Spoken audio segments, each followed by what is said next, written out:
नमस्कार दोस्तों, स्वागत है आपका अपने चैनल आस्था लाइव पर, जहां हम आपके साथ श्रीमद् भगवत गीता को प्रेरणात्मक रूप से समझते हैं। आज के इस वीडियो में श्रीमद् भगवत गीता के अध्याय 9 को हम सरल और रोचक तरीके से समझेंगे। इस अध्याय में भगवान श्री कृष्ण अपनी सर्वोच्च महिमा को प्रकट करते हैं, जो श्रद्धा, भक्ति और विस्मय को प्रेरित करती है। यद्यपि श्री कृष्ण अपने व्यक्तित्व रूप में अर्जुन के समक्ष खड़े हैं, किंतु फिर भी हमें उन्हें मानवीय व्यक्तित्व वाला समझने की भूल नहीं करनी चाहिए। यह अध्याय राजविद्या और राजगुह्य के नाम से जाना जाता है। यह अध्याय अद्वितीय और विशेष है, क्योंकि इसमें भगवान श्री कृष्ण अर्जुन को भक्ति योग की महिमा बताते हैं। दोस्तों, भगवत गीता के अध्याय 9 का शीर्षक है राजविद्या राजगुह्य योग। राजविद्या यानी कि सभी विद्याओं में श्रेष्ठ और राजगुह्य यानी कि सर्वोच्च रहस्य। अब आप नाम से जानकर सोच रहे होंगे कि अरे, यह तो बहुत ही कठिन अध्याय लग रहा है, इसे हम कैसे समझेंगे। लेकिन दोस्तों, हमारा उद्देश्य आपके समक्ष गीता को सरल और प्रेरणात्मक रूप से समझाना है। तो चलिए शुरू करते हैं। गीता के वह उपदेश जिन्हें आप अपने जीवन में अपनाएंगे तो आप स्वयं में और अपने आसपास के माहौल में भी एक विस्मयकारी परिवर्तन महसूस करेंगे। आपके अंदर एक सकारात्मक ऊर्जा का वास होगा। इस अध्याय में भगवान श्री कृष्ण कहते हैं कि यह ज्ञान न केवल सबसे गोपनीय है, बल्कि सबसे सरल और पवित्र भी है।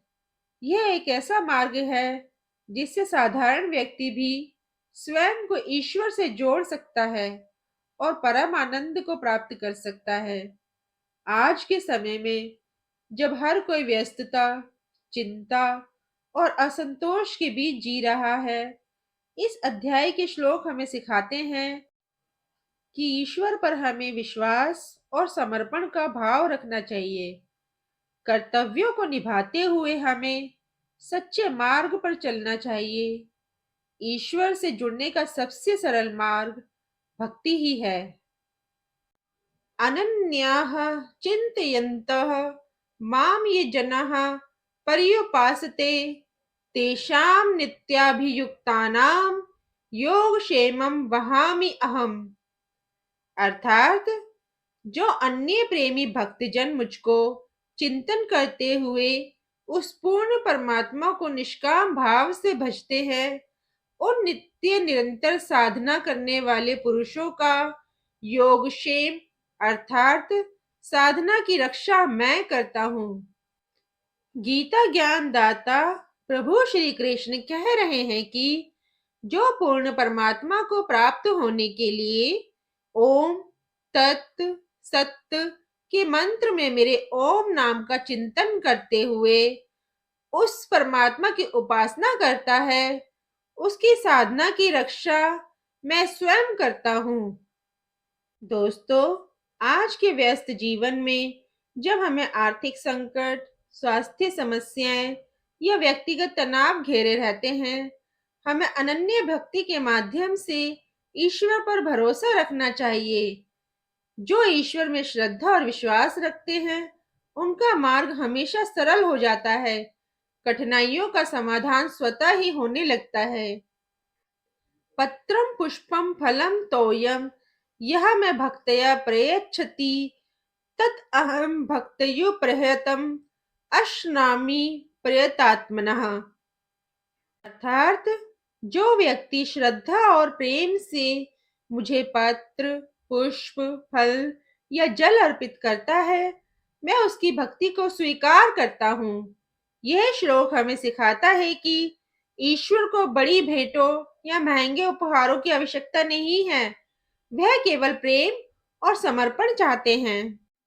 आधुनिक जीवन में भौतिक सुख सुविधाएं या दिखावा बढ़ गया है, लेकिन हमें सरलता और सच्ची भावना के साथ कार्य करना चाहिए। प्रेम और सच्चाई से किया गया हर कर्म फलदायी होता है। समः अहम सर्वभूतेषु न मे द्वेष्यः अस्ति न प्रियः ये भजन्ति तु मां भक्तया मयि तेषु च अपि अहम। अर्थात मैं सभी प्राणियों के प्रति समभाव रखता हूँ। ना मुझे कोई प्रिय है ना अप्रिय, लेकिन जो भक्ति से मेरी पूजा करते हैं मैं उनके साथ हूँ और वो मेरे साथ हैं। आज के समाज में भेदभाव, ईर्ष्या और दूसरों से तुलना आम बात हो गई है। यह श्लोक हमें सिखाता है कि ईश्वर के लिए सभी समान हैं। हमें दूसरे के प्रति प्रेम और समानता का भाव रखना चाहिए। किसी के साथ भेदभाव या ईर्ष्या नहीं करनी चाहिए। जो भक्ति और सच्चे कर्म करते हैं, उनका जीवन सकारात्मक और सुखद हो जाता है। दोस्तों, भगवान श्री कृष्ण अध्याय 9 में बार बार भक्ति योग की महिमा हमें बताते हैं। उनका कहना है कि भक्ति ही एकमात्र ऐसा मार्ग है जो सरल, सहज और सुलभ है। भक्ति का अर्थ सिर्फ मंदिर जाना या पूजा करना नहीं है। यह एक जीवन शैली है।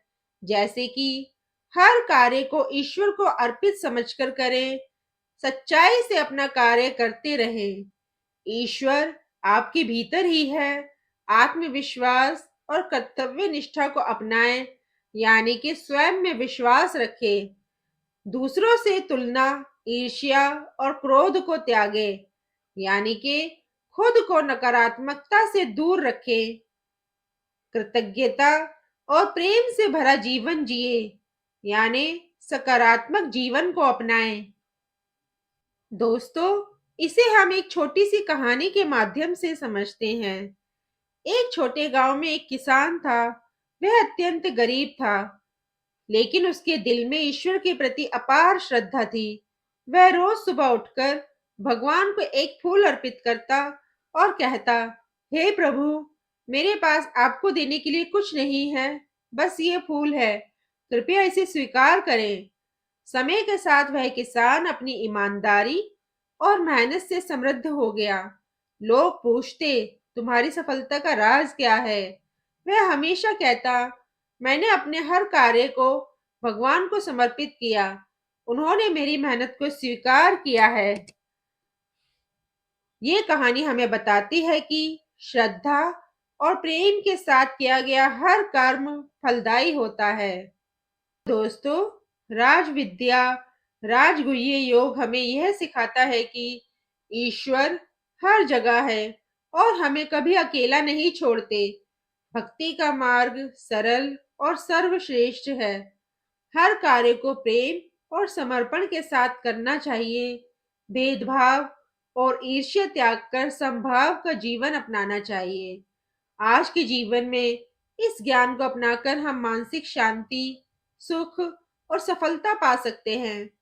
यह अध्याय हमें सिखाता है कि परम आनंद और सफलता के लिए किसी कठिन मार्ग की आवश्यकता नहीं है।